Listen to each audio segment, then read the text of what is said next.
Hi friends, welcome to Healthy Cooking Channel. இந்த வீடியோல நம்ம இன்னைக்கு சுவையான டொமேட்டோ கெச்சப் எப்படி செய்யலாம்னு பார்க்கலாம். ரொம்ப ஈஸியான மெத்தட், டேஸ்டியா வீட்ல எப்படி செய்யலாம்னு பார்க்கலாம் வாங்க. டொமேட்டோ கெச்சப் செய்யறதுக்கு 1/2 கிலோ அளவுக்கு தக்காளி நான் இன்னைக்கு எடுத்துர்க்கேன். நல்ல பழுத்த தக்காளியை எடுத்துட்டோம் அப்படினா தான் கெச்சப்போட கலர் வந்து நல்லா கிடைக்கும், டேஸ்ட் நல்லா இருக்கும். நல்லா கழுவிட்டு அதோட காம்பு பகுதியை நீக்கிட்டு 4ஆ கட் பண்ணி எடுத்துக்கோங்க. இது போலவே எல்லா தக்காளியும் கட் பண்ணி எடுத்துட்டு வந்துருங்க. அடுத்ததா நம்ம எந்த பாத்திரத்துல செய்ய போறோமோ அந்த பாத்திரத்துல கட் பண்ணி வச்சிருக்கக்கூடிய தக்காளியை சேர்த்துக்கோங்க. கூடவே 4 பூண்டு, 1 துண்டு பட்டை, 2 கிராம்பு, 1 பெரிய வெங்காயத்தை 4ஆ கட் பண்ணி அதுல ஒரு பகுதி மட்டும் சேர்த்துக்கோங்க. சேர்த்துட்டு இது எல்லாத்தையும் நல்லா கலந்து விட்டு ஸ்டவ் வந்து மிதமான தீயில வச்சுக்கோங்க. தண்ணி எதுவும் சேர்க்க வேண்டாம். தக்காளி நல்லா வெந்து வரணும். அதுக்கு பார்த்தீங்கன்னா 10ல இருந்து 15 நிமிஷம் எடுத்துக்கும்.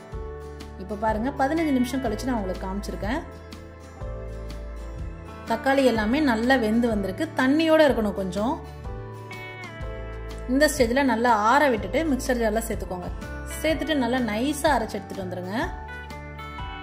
அடுத்ததா நம்ம அரைச்ச விழுத வடிகட்டி எடுத்துக்கலாம். எந்த பாத்திரத்துல நம்ம கெச்சப் செய்ய போறோமோ அந்த பாத்திரத்திலே வடிகட்டிக்கோங்க. பாருங்க இந்த மாதிரி நல்லா வடிகட்டி எடுத்துக்கோங்க.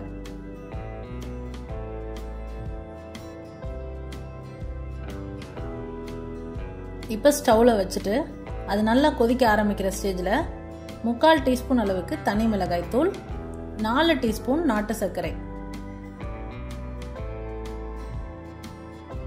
அடுத்ததா 1/4 டீஸ்பூன் உப்பு, ஒரு பெரிய எலுமிச்சப்பழ சாறு அதோட விதைகளை நீக்கிட்டு சேர்த்துக்கோங்க. இது எல்லாத்தையும் சேர்த்து நல்லா கலந்து விட்டுட்டு அந்த சாஸ் கன்சிஸ்டன்சி வர அளவுக்கு அப்பப்ப கலந்து விட்டுட்டே இருங்க. 10ல இருந்து 15 நிமிஷத்துல உங்களுக்கு சாஸ் ரெடி ஆயிரும். பாருங்க டெக்ஸ்சர் எப்படி சாஃப்டா நல்லா கலர் சேஞ்ச் ஆகி வந்திருக்குன்னு. அதோட பதம் எப்படி பாக்குறது அப்படின்னா, ஒரு பிளேட்ல இந்த மாதிரி ஊத்திட்டு நடுவில் இப்படி கோடு இழுத்து பாருங்க. தண்ணி மாதிரி எதுவும் கசிஞ்சு வரக்கூடாது. கரெக்டா அதை அப்படியே நீங்க ஊத்துன சாஸ் அப்படியே அந்த கோடு இழுத்தோன்னா அப்படியே இருந்தது அப்படின்னா அதுதான் பதம். வடிஞ்சு வராம இருக்கணும். இந்த ஸ்டேஜ்ல ஸ்டவ் ஆஃப் பண்ணிடுங்க. அவ்வளவுதான் ஃப்ரெண்ட்ஸ், சுவையான டொமேட்டோ கெச்சப் எப்படி செய்யலாம் இந்த வீடியோ நம்ம பார்த்தோம். இது போன்ற ஹெல்தி ரெசிபிஸ்க்கு மறக்காம ஹெல்தி குக்கிங் சேனலை சப்ஸ்கிரைப் பண்ணுங்க. இந்த வீடியோ உங்களுக்கு பிடிச்சிருந்தா லைக் பண்ணுங்க, ஷேர் பண்ணுங்க, கமெண்ட் பண்ணுங்க. தேங்க்ஸ் ஃபார் வாட்சிங்.